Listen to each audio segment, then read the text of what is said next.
கர்த்தருக்குள் கீழ்ப்படியுங்கள், இது நியாயம். எபேசியர் 6 அதிகாரம் 1 கர்த்தருக்கு பயப்படுதல் ஞானத்தின் ஆரம்பம். நீதிமொழிகள் 1 அதிகாரம் 7 கர்த்தருக்குள் எப்பொழுதும் சந்தோஷமாய் இருங்கள் என்று மறுபடியும் சொல்கிறோம். பிலிப்பியர் 4 அதிகாரம் 4 ஆராய்ந்து முடியாத பெரிய காரியங்களையும் எண்ணி முடியாத அதிசயங்களையும் அவர் செய்ய. யோபு 5 அதிகாரம் 9 உன்னிடத்தில் நீ அன்பு கூறுவது போல பிற இடத்திலும் அன்பு கூறுவாயாக. மத்தேயு 22 அதிகாரம் 39 நீ எப்போதும் என்னோடு இருக்கிறாய், எனக்குள்ளதெல்லாம் உன்னோடதான் இருக்கிறது. லூக்கா 15 அதிகாரம் 31 விசுவாசிக்கிறவனுக்கு எல்லாம் கூடும். மார்க்கு 9 அதிகாரம் 23 இயேசு தமது கையை நீட்டி அவனை தொட்டு எனக்கு சித்தம் உண்டு சுத்தமாகு என்றார்.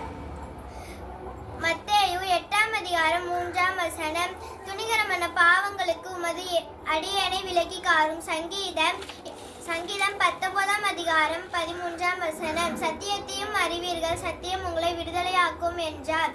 யோவான் 8 அதிகாரம் 23 அவருடைய தழும்புகளால் குணமாகிறோம். ஏசாயா 53 அதிகாரம் 5 உலகத்திலே வந்து எந்த மனுஷனையும் பிரகாசிப்பிக்கிற ஒளியே அந்த மெய்யான ஒளி. மத்தேயு யோவான் 1 அதிகாரம் 9 எப்பொழுதும் சந்தோஷமாய் இருங்கள், இடைவிடாமல் ஜெபம் பண்ணுங்கள். 1 தெசலோனிக்கேயர் 5 அதிகாரம் 16-17 பாவத்தில் நின்று நீங்கள் விடுதலையாக்கப்பட்டு நீதிக்கு அடிமைகள் ஆனீர்கள். ரோமர் 6 அதிகாரம் 18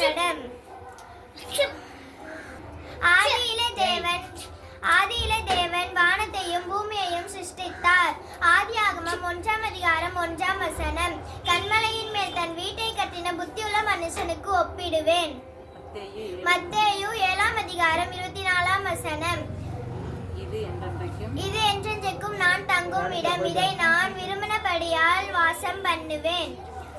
சங்கீதம் 132 அதிகாரம் 14 ஜீவகாலம் எல்லாம் மரண பயத்தினாலே அடிமைத்தனத்திற்குள்ளானவர்கள் யாவரையும் விடுதலை பண்ணும்படிக்கும் அப்படி ஆனார். எபிரேயர் 2 அதிகாரம் 15 நாங்கள் ஆராதிக்கிற தேவன் எங்களை தப்புவிக்க வல்லவராய் இருக்கிறார்.